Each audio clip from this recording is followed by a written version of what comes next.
Fear Not, Episode 59.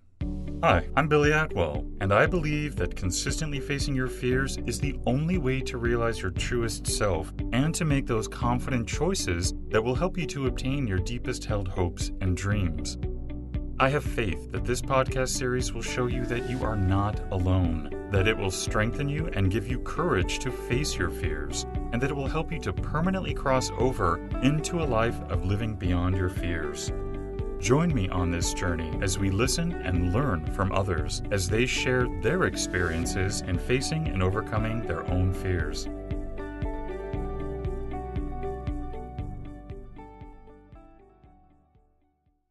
Hello, everybody. Today, you and I are going to be joined by Kimberlee Bethany Bonura. Hello, Kimberlee. How are you today? I'm great. Thanks for having me today, Billy. Yeah, it's my pleasure. Kimberlee is an exercise scientist with decades of experience teaching the benefits of physical and mental health to elite athletes, higher educational institutions, nonprofit community organizations, and corporations. She earned her PhD in educational psychology with a research emphasis in sports and exercise psychology from Florida State University. She's an experienced registered yoga teacher with the Yoga Alliance, a certified yoga therapist through the International Association of Yoga Therapists, and a certified personal trainer and group fitness instructor. Kimberlee promotes health and exercise behaviors within a framework of evidence-based recommendations and realistic changes that are fun and manageable to implement. Kimberlee, could you take a few minutes to maybe fill in the gaps and also give us a brief glimpse of your personal life? Sure. So I've been doing yoga for a very long time, since I was about 12 years old, and teaching yoga since I was 19. And then in my mid-20s, I went back to graduate school to really better understand the empirical foundation for how yoga and meditation and mindfulness strategies can improve our health and our well-being. I had seen personally in my own practice and in teaching that people would come to yoga and come to meditation and really feel better about their lives, better about their ability to control their emotions. And I wanted to understand more of how that worked. And so my graduate research at Florida State looked at the impact of yoga on stress and anxiety and our mental health. And that's the work that I've continued to do as a faculty member. I mentor student research around a variety of mindfulness practices and various health outcomes, various psychological well-being outcomes. And I do a lot of writing and work around self-care, around improving our lives through moderate, manageable exercise so that exercise is something we can enjoy and feel benefit from, managing stress, finding ways to make time for our own health and well-being in our busy, chaotic lives. So making it manageable and realistic and fun is always a big goal for me when I work with people, so that it feels like a way to take care of yourself instead of just another obligation to do. Well, thank you for sharing that. Kimberlee, could you help us to understand what fear is? That is such a great question. And of course, the answer to what is fear is going to be different depending on your perspective. But from my viewpoint, from the work that I do, particularly around stress management and a stress model, I think fear is the emotional reaction we have when we encounter something that we don't think we have the resources to handle.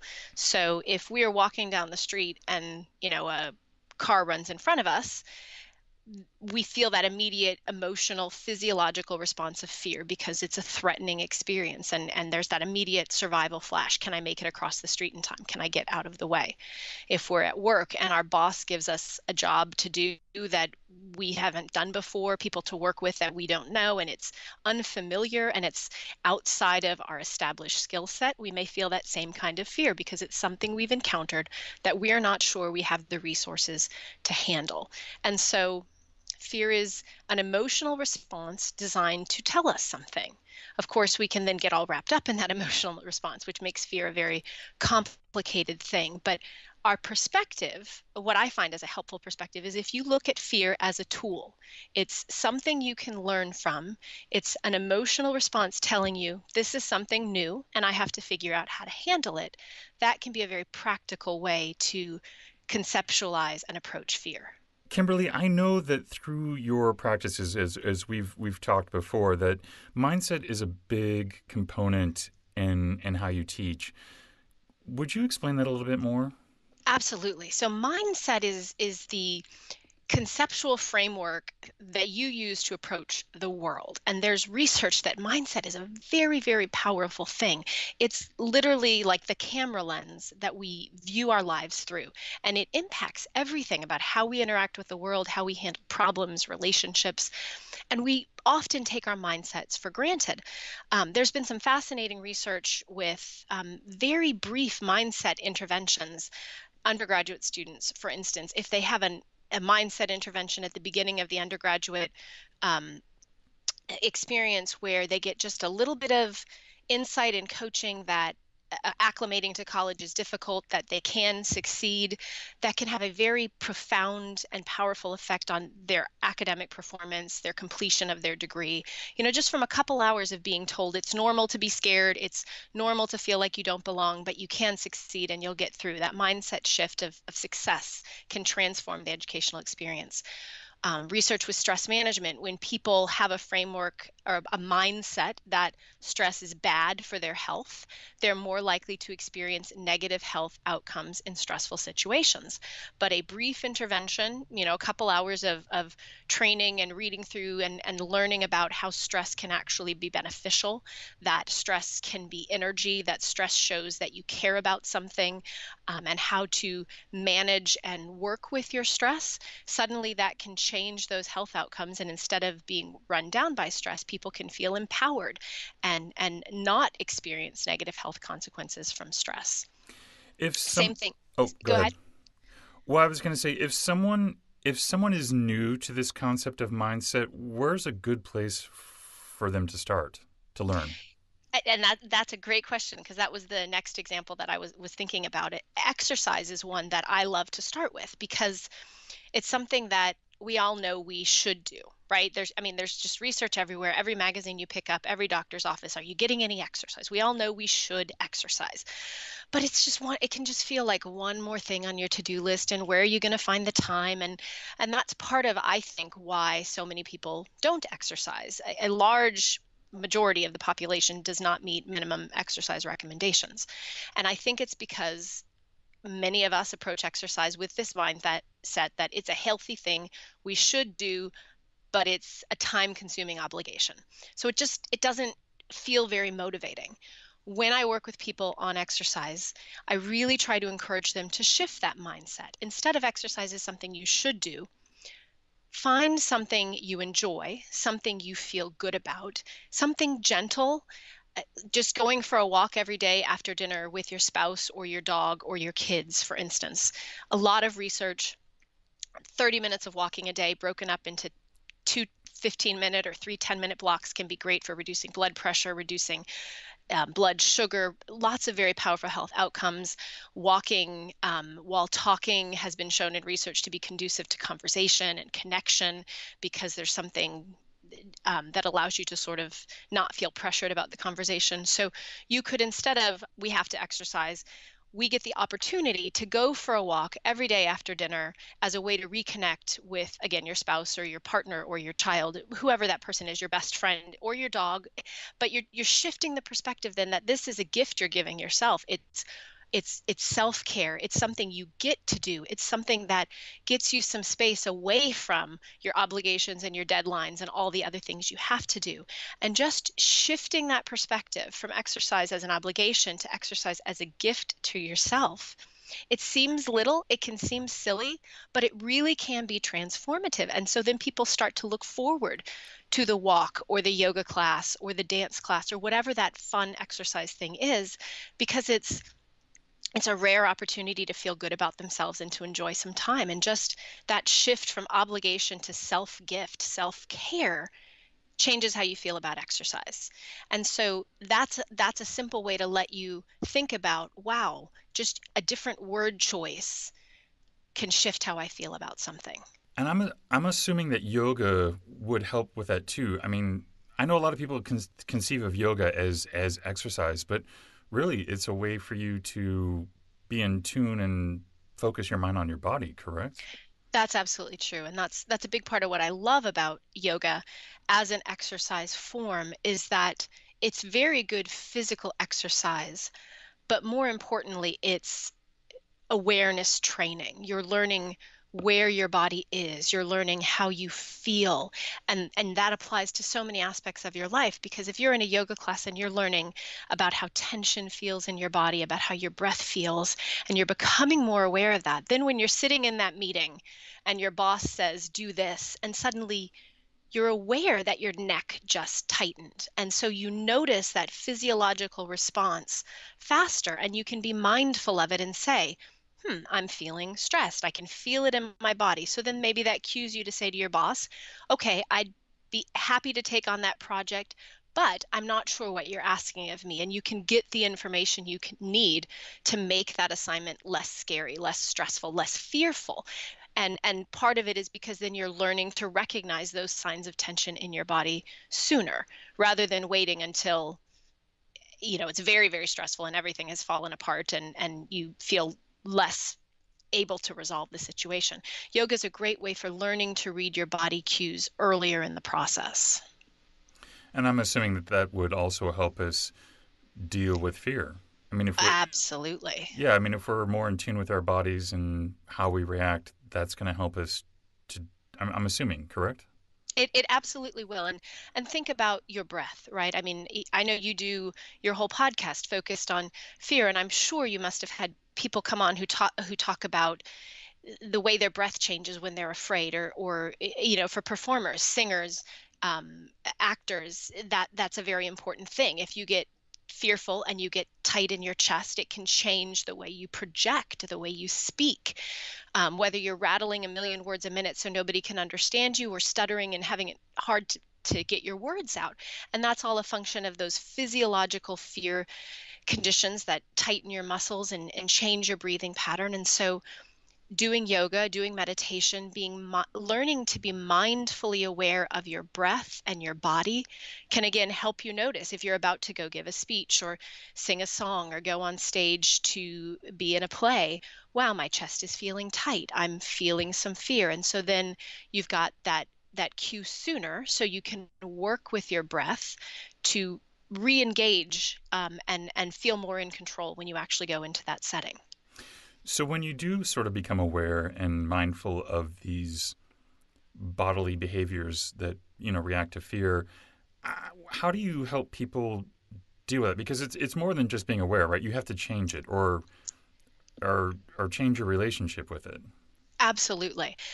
There's some lovely work from Harvard that's really interesting. And before you go out and perform, people often tell you if you're feeling stressed out and you're, I'm so nervous, and people will say, oh, well, calm down, right? So this series of studies at Harvard Business School wanted to see if that really worked. And so there were groups of people, and the first group was told to keep calm before their performance. So they were, backstage saying, I'm calm, I'm calm, I'm calm. And the second group was told to get excited. And then the third group was given no instructions.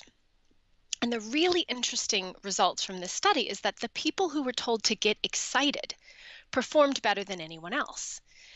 And so the implication of this study is when you're stressed, nervous, you've got a high level um, of activation. It's a high emotional experience in your body.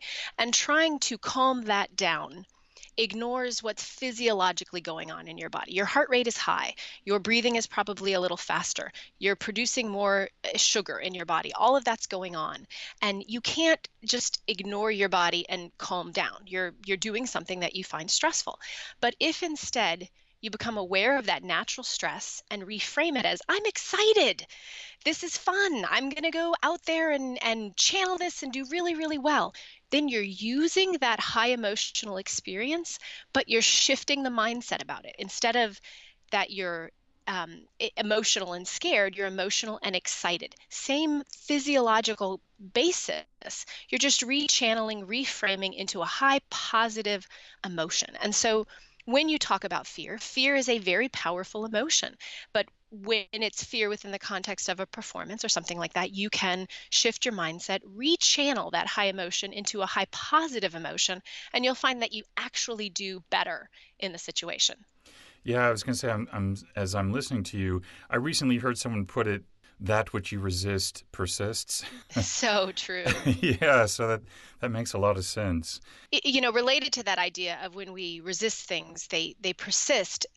There's a beautiful concept in meditation about learning to experience and feel emotions as normal. And Joseph Goldstein, who's the co-founder of the Insight Meditation Society, he says that you can't stop the waves, but you can learn how to surf. And so it's this perspective that our emotions are like the ocean. They're going to come in waves. We can't necessarily control them. Maybe we don't even want to control them, but we can learn to work with them. We can learn to acknowledge, oh, I'm feeling some fear here. I'm feeling some stress here. How can I ride this? How can I use this to get to my destination, as opposed to trying to stop it or control it or shift it, which you resist it, it's just going to persist because you're ignoring the underlying issue. Another related work is Dr. Brene Brown out at the University of Houston, who does a lot of work with the notion of vulnerability. And she talks about that people get scared of difficult emotions. We tend to try to stay positive and hide from them. And so then maybe we get angry or whatever it is, and we fail to acknowledge the core emotion. And often the core thing we're feeling deep down inside is, I'm feeling vulnerable. And when you just stop and sit with that, okay, what I'm really feeling right now is vulnerable. Instead of rushing away from that or hiding from that, you can try to figure out, why am I feeling vulnerable? What's really at risk here? Is it my ego? Is it my safety? Is it my connection with this person? But then that's another place where you're rechanneling your fear into a tool you can learn from. Why am I afraid? What's at risk right now that's making me feel this fear? And that can be a moment of insight where you learn something about yourself and learn what you need to do differently, or what you need to shift in your life, or what you need to shift in that moment. But it's always about, rather than trying to control the emotion or avoid the emotion, to be in it, to be present in that moment and learn from what you're feeling. Kimberlee, surely stress could be beneficial for us, right? Absolutely. So too much stress, of course, is overloading. My favorite analogy that I love to give, and I always chuckle a bit when I give it, but if you have high blood pressure, that's bad for your life, right? Your doctor worries about you and all that stuff. But low blood pressure also has some problems. And when's the only time that you have no blood pressure? When you're not breathing. Right, Yeah. exactly, right? So the only time you have no blood pressure is once you've died, right? So stress is kind of the same thing. Super high stress chronically, yeah, that wears on your body. But low stress has actually been found in research to be related to a lack of caring, to depression, and having no stress at all. That doesn't happen until you are also dead. So stress has a purpose in life, and some research has shown that people who feel more satisfaction with their life, have higher levels of meaning in their life, actually have higher levels of stress in their life, because um, stress is related to having things you care about, their outcomes. Stress is, caring about what happens. And so you feel like you've got skin in the game. So stress is important. Stress is necessary. And there's research that a certain amount of stress can improve our ability to deal with stress. Dr. Dean Spear, who's an emeritus professor of psychology at the University of Nebraska, has actually proposed a toughness model for understanding stress. And his work looks at that when you have small amounts of stress and then you have rest after the stress so that you can recover, that then you get better at handling stress. It's kind of like training for a marathon. If you can't just go out and run the marathon without ever having trained for it, but you also cannot just run every single day in preparation for the marathon, because your body will wear down and you'll get sick. You have to, you run a mile, you rest, you run the mile until it feels easy, and then you run 2 miles until that feels easy, and you build in rest periods for your body as you're increasing your ability. So stress is the same thing. Fear is this, fear is that emotional experience when we encounter something stressful that we think we can't handle. And so when we face those things, it and we succeed, and then we give ourselves space to breathe, to recover, to say, wow, I did that. that makes us tougher. It makes us more resilient. It makes us better able to perform well in future stressful situations. But I think the thing that we forget, the thing that's really important is that recovery. It's necessary to build in space to stop, to breathe, to acknowledge, hey, I had that success. I'm forgetting the researcher whose work I really like around it. But think about that successful accomplishment piece, and there's there's a tendency in our society, particularly sort of the go-getting, accomplish, keep yourself busy corporate atmosphere, right? That we don't stop and celebrate success. And that's a problem because then we don't notice where we've conquered our fears. We don't notice that we've faced our stressors and succeeded. We don't give ourselves recovery space to say, I did good. How can I learn from this to be less stressed, less fearful next time? And the research is very good that when you take time to stop, to reflect, to notice accomplishment, to give yourself some recovery, that your performance improves, your stress resilience improves, your health and your mood and your optimism all improve. Yeah, I was going to say because as you sort of mentioned that stress can actually be good, I actually felt resistant to it. And I think a lot of people do, right? We've been conditioned to Absolutely. think that stress, oh, drop it like a hot potato. And how do you embrace that so that you're not ignoring it or like you were saying, you just sort of trailblaze blindly and that's not good either. Right. There's a really lovely book by Dr. Kelly McGonigal out of, she's from Stanford. It's The Upside of Stress. And she talks about, reframing your mindset of stress. And she's got some very interesting research where, in further analysis of people who felt that stress was harmful to health and had higher levels of stress compared to people who had high levels of stress but did not feel that stress was harmful to their health and their outcomes on health and longevity and those sorts of things. And so if you go into your perspective of stress, your mindset of stress is that stress is bad for you and you have a lot of stress, it does impact your health and it does impact your likelihood of death and of getting a variety of health conditions.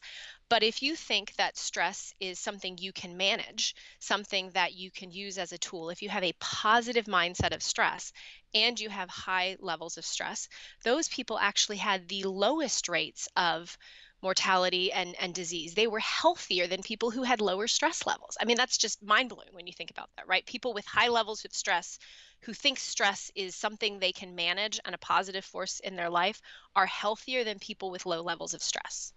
Just absorb that. Yeah, I'm sitting here going, that is just so contrary to everything that a current mindset would be geared towards. It's like, that's a lot to take in. It is, but when you start thinking about it, that stress happens because you care about the outcome, then having no stress, having really low stress means you don't care, right? And so much of positive psychology, we know that health and well-being comes from feeling motivated, feeling purposeful, feeling like you matter, feeling like your work matters. And so stress really is necessary because that means you have all those positive things, that you care about your work, you care about your family, you care about your community and the people in your life. And so you're putting yourself on the line. You're doing this work because of the intrinsic inner value that it gives you. And so yes, it might make your schedule chaotic, and yes, you need to think about rest and self-care and recovery because those are really important things. If you don't have that rest and recovery, your body is going to break down physiologically. But you need that emotional skin in the game because that's what makes life worthwhile. how can you gauge when how can you gauge recovery time so that you're in balance? Um, so recovery is, it's just such an important part of the picture. And I think it's not easy for me to just give you a blanket answer as what does recovery look like because that's very, very personalized. My recovery physiologically, psychologically, emotionally is probably different than what you need for recovery. And it's also going to depend on what's the stressful experience that you just went through. But I think one of the challenges is that our society doesn't necessarily feel comfortable with those down spots, those recover spots. And so we create unnecessary and unhelpful stress for ourselves by ignoring that the necessity of that recovery. I recently got a comment via Facebook from someone who's read a lot of my work, and he had experienced the loss of a loved one. And in working through some of my work about the importance of grief, he said that he's been allowing himself to grieve and that he's really noticed how that's helping him feel better. And in some dialogue with him, grief is something that we're kind of afraid of as society. We think it's old fashioned. We don't give people space to really grieve the loss of a loved one to death or divorce or a move across the country. But, when you have a major stressor like losing somebody you love, you need that recovery time. You need to let yourself cry. You need to let yourself swim in that emotional ocean and just ride that wave, even if it's hard. Um, because that's part of that emotional recovery, that authentic acknowledgement that I am feeling sad, I am feeling vulnerable. And when you give yourself that space to be in it, then on the other side you feel stronger. But if you try to just barrel through and not acknowledge that deeper emotion, you're never going to be as strong as you would be if you'd authentically gone through it.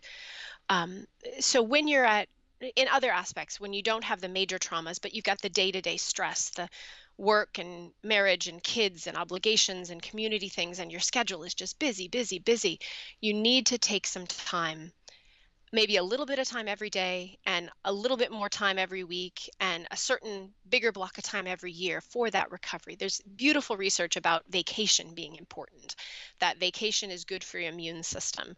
And yet, statistics show that most American workers don't use all their vacation days a year, but you should. It's good for your health to take some time away, get off of your digital work devices and actually do something fun and relaxing, and on a weekly basis you need some self-care, and again, that's where shifting your mindset that exercise isn't something you have to do, but just going for a walk or going to a yoga class or um, going to the park and playing with your kids, whatever it is you find fun as a way to move your body, is some free time for you.